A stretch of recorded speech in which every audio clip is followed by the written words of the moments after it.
माझं नाव मुक्ताबाई अंबादास पवार, राहणार हाडोळती. आम्हाला शेत 5 एकर आहे. आणि असंच आम्ही कुळपिताव, घरीच कुळपिताव, घरीच काढता. बैल नाही, काही नाही. आम्हाला बैल परवडणारच.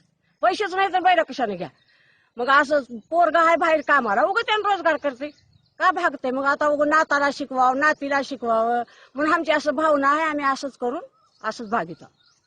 सरकारनं आम्हाला कर्ज माफ करावं, काही द्यावं ह्याच्या पायी, काय तर करावं. जरा जरा मदत करावं असलं बघून तर. आमचे कष्ट बघून तर करावं. कष्ट काय आहेत ती कुठंच असे कष्ट नाहीत कुणीच केलेलं. बरं आम्ही करता, आम्हाला टाइम आहे करायचा म्हणून करता. सरकारनं बघावं नकर. लई लागून लागायला मांजर, रोजगार वाढलाय सगळा, आम्हाला परवडणार झालंय. म्हणून आम्ही दोघंच नवरा बायको शेतामध्ये आहोत, लावून मेहनत करता आणि आमचा संसार भागीत आहोत.